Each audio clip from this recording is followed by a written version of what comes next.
لە زۆر شوێنان لە کوردستانە ئەو بابەتە پەیدا بووە کە خەڵکانێک بە ناوی فێرکردنی قورئانەوە بە ناوی بابەتی قورئان و حەدیثەوە خەڵک دەبەنە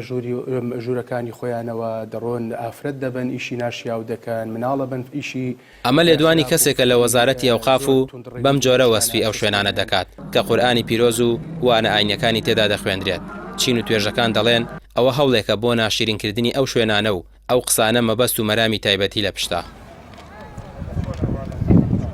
دیارە ئەو کەسانی کە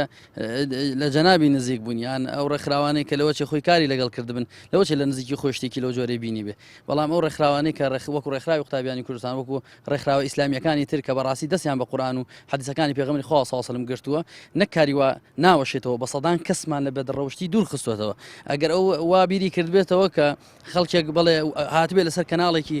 ئاسمانی و بەڕۆی هەموو جەماوەری کوردستانە بێ بڵێ خەڵکێک بە ناوی قورئان لەبەرکردن و حەدیثەوە کاری بەدڕەوشتی کردووە من پێی ئەڵێم ڕاز نییە و قسێ و دوورە ڕەنگە خۆی لە کۆمەڵی خەڵک نزیک بوو بێ ڕێکخراوێکی نزیک و نادیاری هەبوو بێ چوزانم جۆرێک لەم بابەتانە شتێکی لەو جۆرە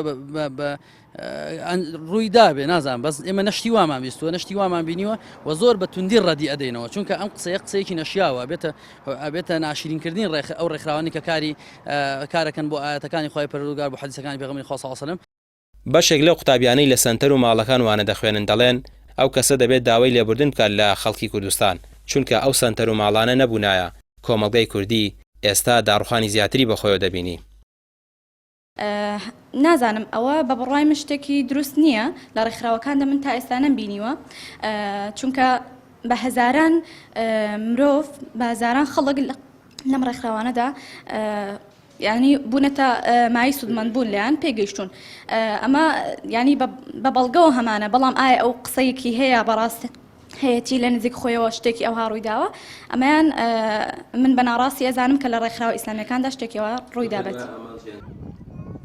بە بڕوای مامۆستایانی ئاینیش ئەم جۆرە لێدوانانە هەوڵێکە بۆ کەمکردنەوەی ڕۆڵی ئەم ڕێکخراوە شوێنانە ئەوان لە بنەڕەتدا هاتوون هەموو دەسەڵاتێکیان لە مزگەوتەکان سندۆتەوە و تەنها لە نوێژە فەرزەکان قەتیسیان کردوتەوە بەڵام کەسانی خەمخۆر بەدین نایەن بەم جۆرە دەستەوەستان دابنیشن. ئەم بابەتە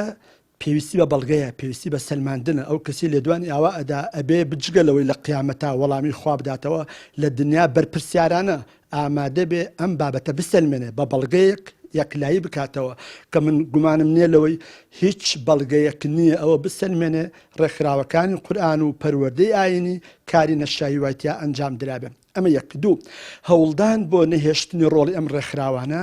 هەنگاوی یەکەم باسی چیە لێسەندنەوەی مافی ئەو ڕێکخراوانەیە ئەوانە بە ڕەسمی بە فەرمی ڕێگە پێدراون ئەوان هاتوون مزگەوتیان بچوو کردوتەوە لە چوارچەوەی نوێژە فەرزەکانە قەتیسیان کردووە هەموو سەلاحیەت و ڕیسالە و پەیامێکیان لە مزگەوت سندۆتەوە ئەی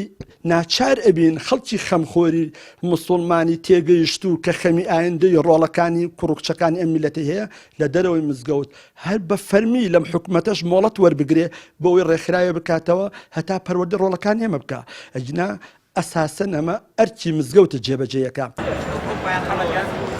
بەڕای بەشێک لە زانایان و مامۆستایانی ئاینی و هاوڵاتیان ئەو هەڵمەتەی ئەوقاف دەسیداوەتێ بۆ دژادیکردن و بێڕۆڵکردنی ڕێکخراوەکان و ناوەندە ئیسلامیەکانە کە دەبوو لە جێگەی ئەو دژادیکردنا لە هەوڵی پشتگیریکردنی زیاتریان بواە چونکە ئەوانەی لەو ناوەندانەوانە دەخوێنن نەوەیەکی دروست و تەندروستیان لێباردێت پێشنیاریش دەکەن هەرزوو تەوبە بکەن و داوای لێبوردن لە خودا و لە ڕێکخراوەکانیش بکەن.